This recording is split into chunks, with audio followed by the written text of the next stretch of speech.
lá na cruz, meu passado, minhas dores e aflições,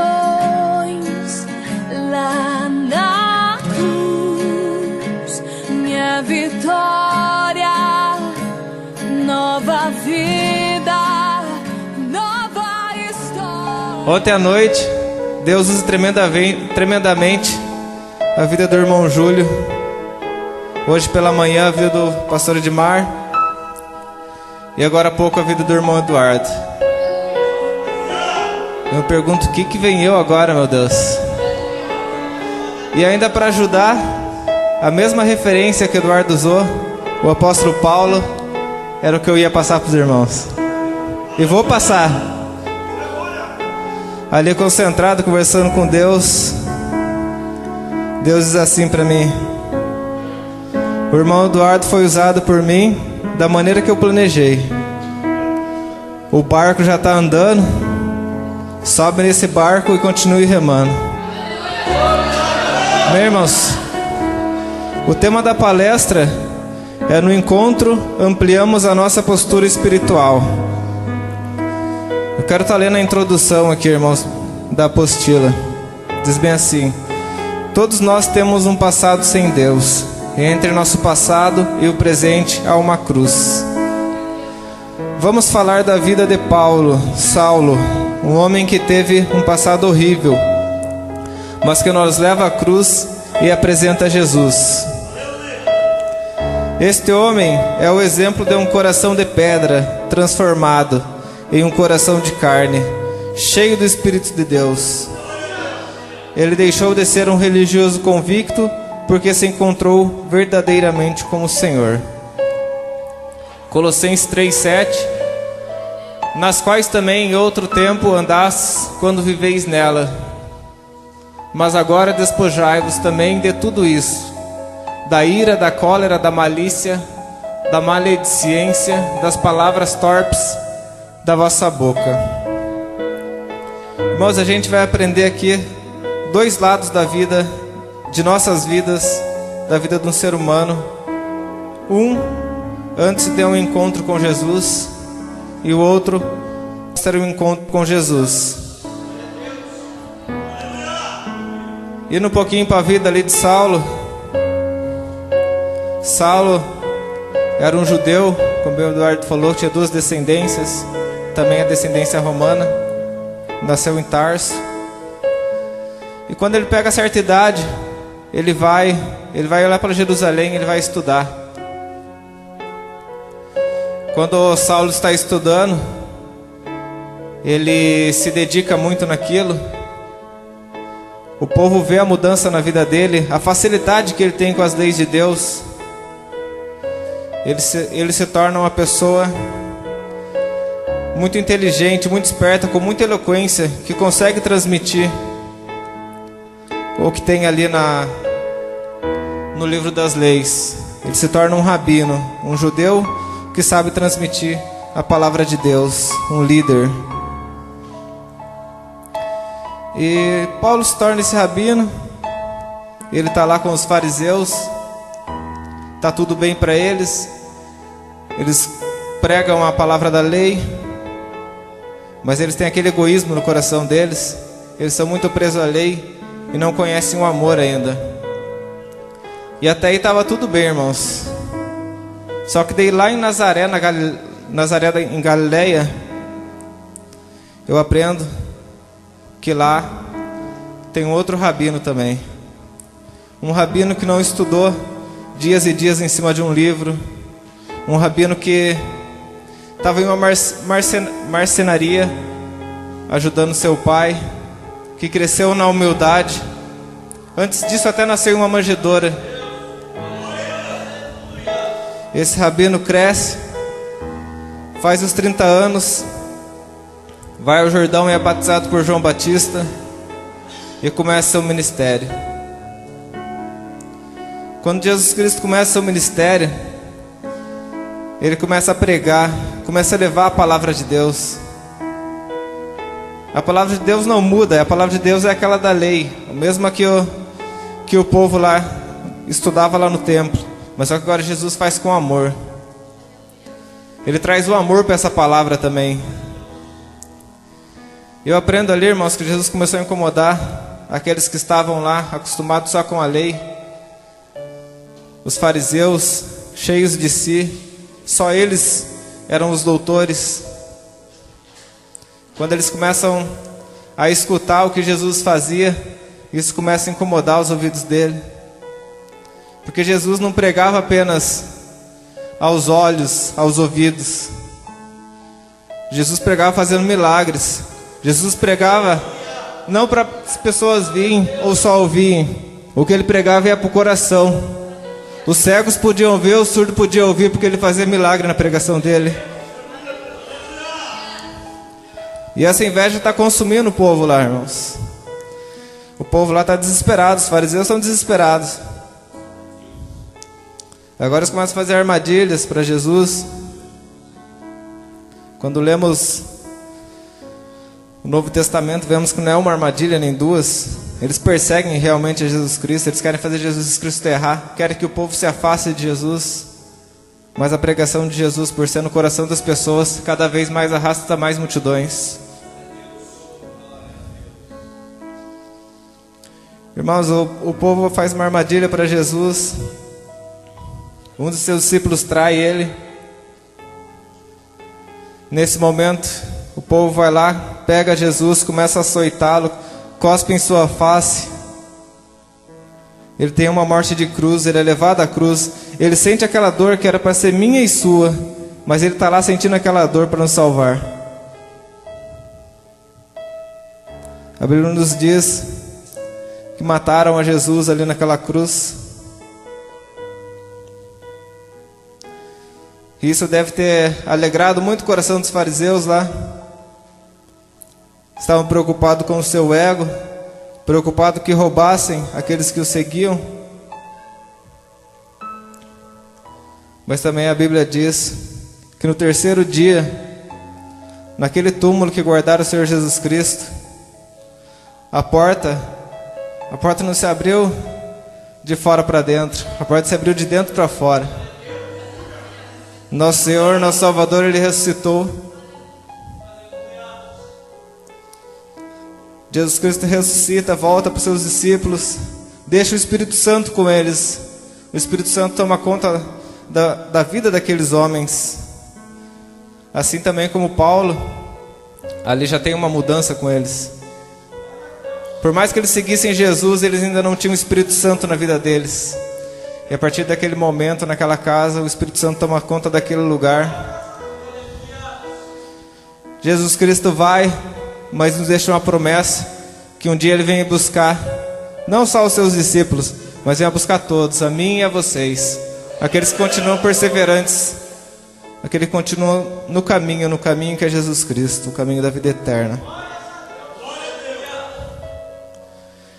Irmãos, agora com isso, os discípulos é quem estão levando a sua palavra. Agora também apóstolos, mais pessoas estão junto a eles. E eles estão levando a palavra de Deus. E aquele povo lá, os fariseus, eles viam que não adiantou nada matar Jesus Cristo. Eles mataram o rei, mas o que Jesus veio fazer aqui na terra, Ele já tinha colocado no coração daqueles homens. O cristianismo já tinha pegado no mundo, e o cristianismo ia ir cada vez mais em todos os lugares do mundo. E isso não mudou. Até hoje a gente prega, está aqui pregando a palavra de Deus, porque Ele mandou irmos por todo mundo e pregarmos o Evangelho. Os fariseus estão lá desesperados. Agora a gente volta a falar de Saulo. Eu vejo o coração de Saulo coçando quando ele fica sabendo que aqueles homens estão pregando a Jesus Cristo, estão convertendo multidões. Saulo cada vez se ira mais, cada notícia que ele devia escutar na época. E eu quero falar um pouquinho com os irmãos agora das características de Saulo. Atos, capítulo 9, versículo de número 1 e número 2. Saulo, porém, respirando ainda ameaças e mortes contra os discípulos do Senhor, dirigiu-se ao sumo sacerdote e pediu-lhe cartas para Damasco, para as sinagogas, a fim de que, caso encontrasse alguns do caminho, quer homens, quer mulheres, os conduzisse presos a Jerusalém. Saulo, antes mesmo de conhecer a Jesus, não podemos dizer que ele era uma pessoa muito inteligente. Ele era um douto ali. O que ensinaram para ele provavelmente deve ter aprendido rápido e conseguia transmitir aquilo com muita eloquência, com muita facilidade. E agora Saulo, uma hora que eu falo Saulo e Paulo, mas é o mesmo. Os irmãos já aprenderam com o Eduardo. E agora Saulo, ele consegue com o rei essa liberação para estar caçando o cristianismo, caçando os discípulos, os apóstolos ali que estão evangelizando. Saulo nesse momento é o maior inimigo da igreja. Em Gálatas, capítulo 1, versículo 13: pois já ouvistes qual foi outrora o meu procedimento no judaísmo, como sobremaneira perseguia a igreja de Deus e a assolava. Atos capítulo 8, verso 3: Saulo, porém, assolava a igreja, entrando pelas casas e arrastando homens e mulheres, os entregava à prisão. Atos 9, 21: todos os seus ouvintes pasmavam e diziam: não é este o que em Jerusalém perseguiam os que intocavam esse nome? E para isso veio aqui, para os levar presos aos principais sacerdotes? Ali há alguns versículos da Bíblia, tem muito mais, principalmente nas cartas dele, que dão características de Saulo, e a gente vê o tão cruel que ele era, como o povo que pregava o cristianismo. E com isso, irmãos, com essa carta, com essa característica, com esse desejo de acabar com o cristianismo, Saulo agora parte para Damasco. Quando pegamos estudar um pouco mais a vida de Saulo, ele não foi para Damasco só porque ele escolheu Damasco. Eu quero ir para Damasco.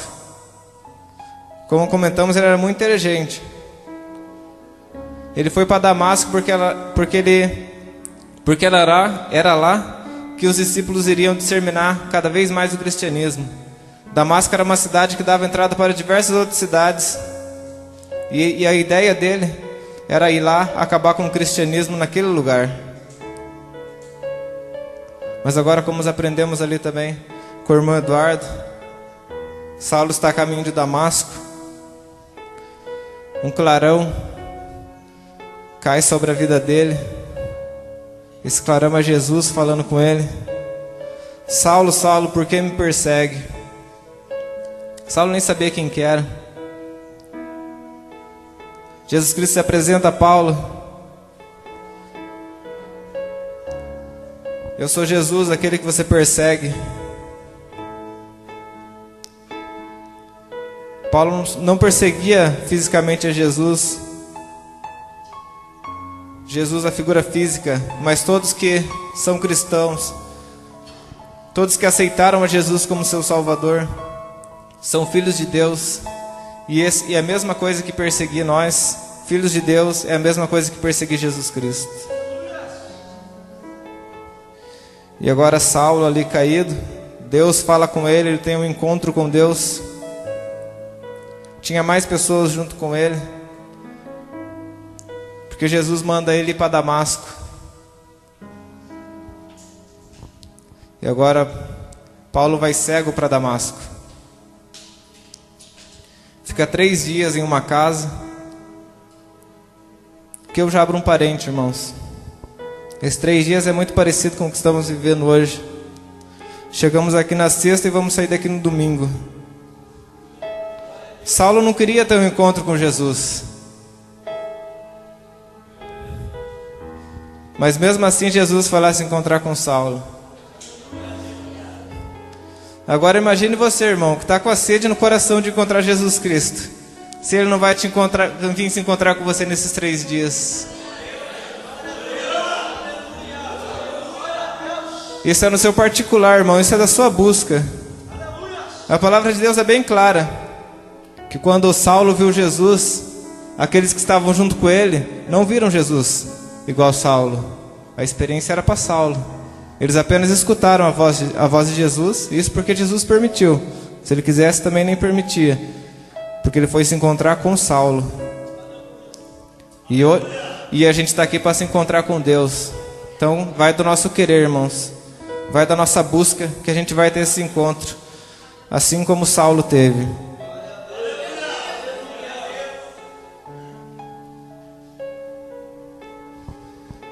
Saulo está naquela casa 3 dias.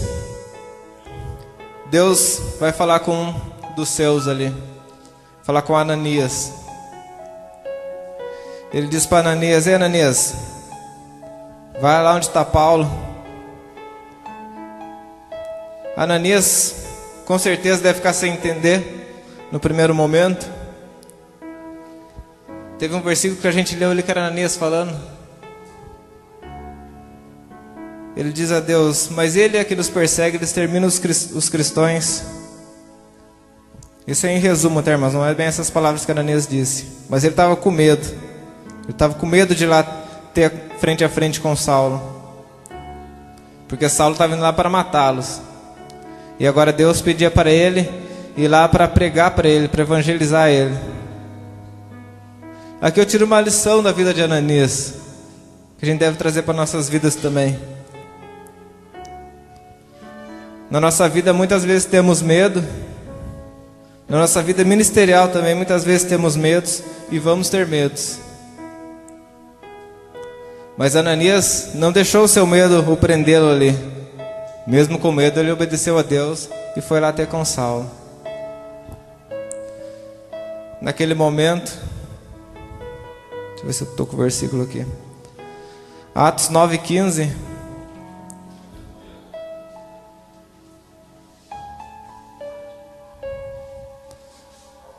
Aí a conversa de Deus com Ananias.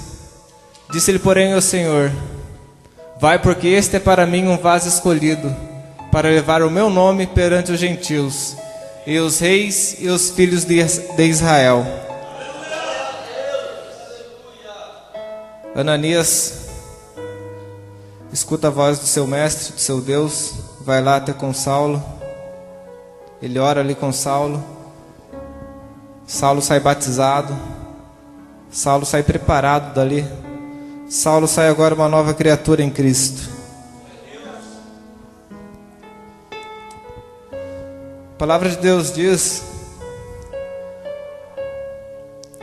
que a conversão de Saulo não foi 1000 maravilhas, não melhorou tudo na vida dele. Na verdade, se a gente for analisar bem, até piorou bastante em alguns quesitos. Mas só que não tem como piorar no coração dele, porque ele sabia que aquilo ia levar ele para o reino dos céus. Porque ele estava seguindo a voz do rei, a voz do único rei, o rei dos reis. E ele estava disposto a sofrer pelo evangelho. A palavra de Deus diz que quando Saulo se converte, vira uma nova criatura, aqueles que estavam com ele, que também os fariseus, claro, óbvio, dão as costas para ele, o perseguem também, querem matar ele. E sabe o que é pior? Que quando Saulo vai ter com os discípulos não acreditam na sua conversão. E assim também às vezes pode acontecer em nossas vidas, irmãos.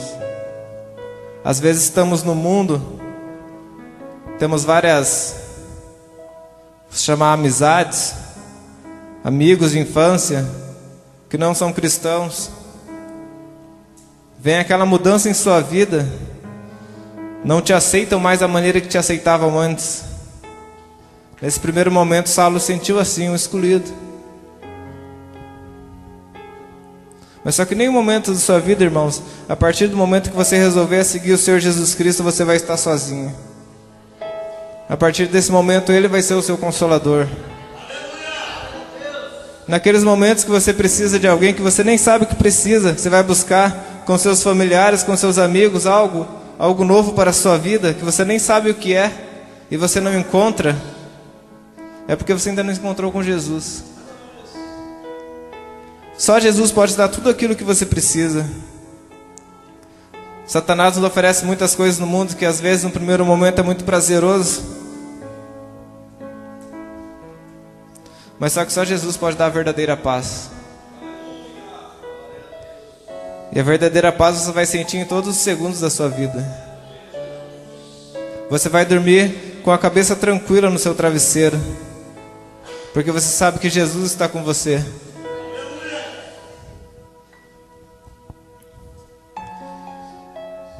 Irmãos, quero parar um pouquinho, dizer uma coisa para os irmãos, eu ia dizer no começo que esqueci.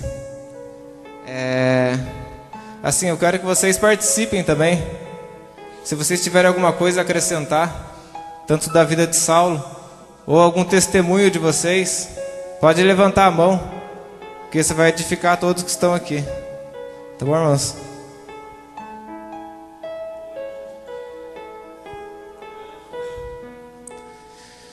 Depois, quando Saulo começa a evangelizar, a gente não vai estudar, nem tem como estudar tudo que ele fez, em cada lugar que ele foi. Isso a gente deixa para a escola lá, quando chegar no livro de Atos, quando chegar nas suas cartas. Mas chega um momento em sua vida, Paulo evangelizou por tantos lugares, foram caminhadas tão longas, e ele fazia isso com tanta alegria, mesmo apanhando, mesmo sendo açoitado, mesmo sofrendo. O seu coração estava em paz porque ele fazia com Jesus e Jesus estava com ele.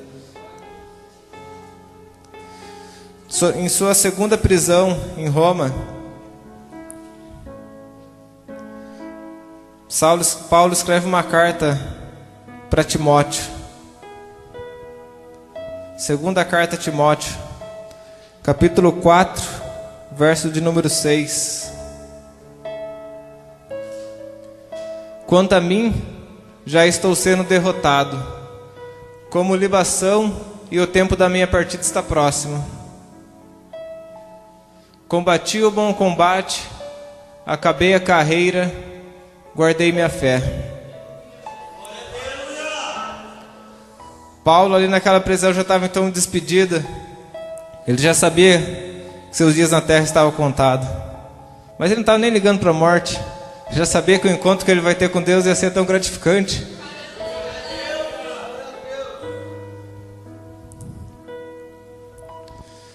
E assim é para a nossa vida também, irmãos. Paulo teve convicção chegando no fim da sua vida, da obra que ele fez, do amigo, da presença do Espírito Santo que ele tinha para a sua vida. Tinha certeza da sua salvação. Eu não lembro agora em qual carta de Paulo, mas é ele que diz que o que nos espera lá no reino eterno é algo tão bom, algo tão tremendo, que aqui na terra a gente não vai sentir esse prazer. Só quem chegar lá vai poder.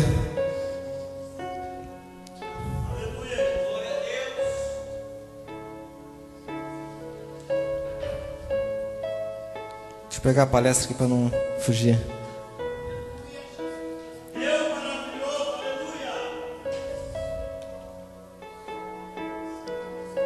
Já estou terminando, tá, irmãos? Não mais vivo eu, mas Cristo vive em mim. Gálatas 2:20.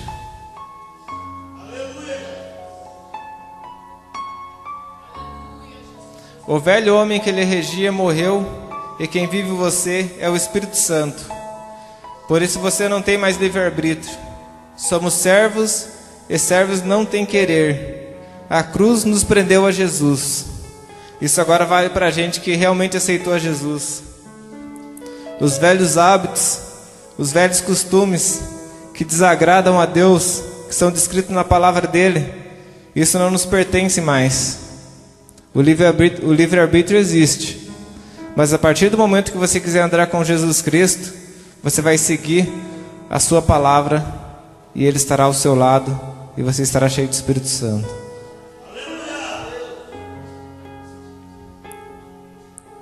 Para se converter, irmãos, Separei duas palavrinhas aqui.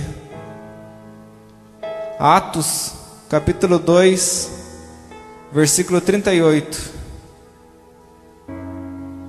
Aqui a gente vai falar do arrependimento.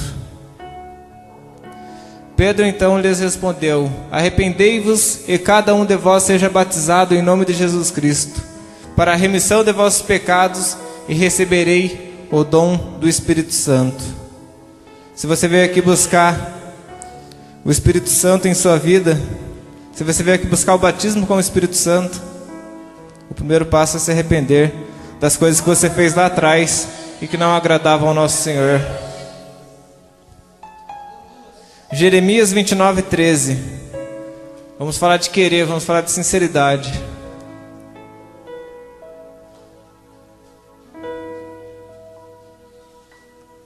Buscai-me e me achareis, quando me buscardes de todo o vosso coração. Irmãos, o passo principal, na verdade todos os passos, para a gente ter um batismo com o Espírito Santo, para a gente ter uma pessoa íntima do Espírito Santo, é você querer.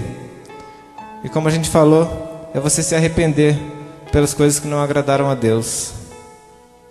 Essa busca vai do coração de cada um, irmãos. Vai do nosso esforço.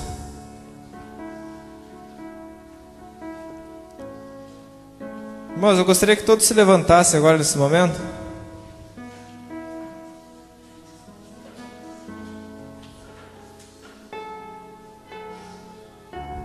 Gostaria de chamar o povo que está cooperando, trabalhando, para ficar aqui na frente, para estar orando.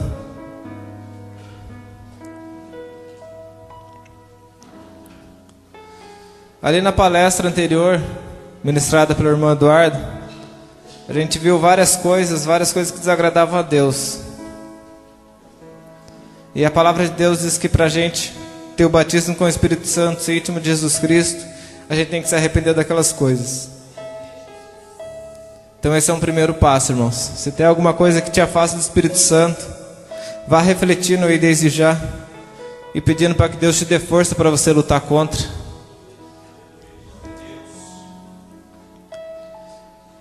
Quero fugir um pouquinho aqui, irmãos, aproveitando que a gente falou de Paulo.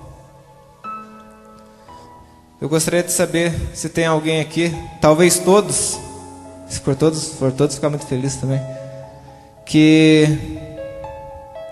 não apenas quer ser uma nova criatura, mas quer fazer a mesma coisa que Paulo fez, que quer levar esse evangelho, que quer salvar os seus familiares, que quer salvar os seus amigos, aqueles que querem aprender a palavra de Deus, não deixar guardada só para você, mas que também quer levar isso para quem precisa. Eu não estou lhe convidando para ser Paulo, para ir de país em país pregar o evangelho. Se esse for o desejo de Deus, amém, irmão. Mas talvez Deus só quer que você salve a sua família, salve seus amigos, aqueles que estão ali próximos. Eu quero que todos que têm esse desejo no coração de se salvar, de conhecer o Espírito Santo e salvar mais pessoas, que venham aqui para frente.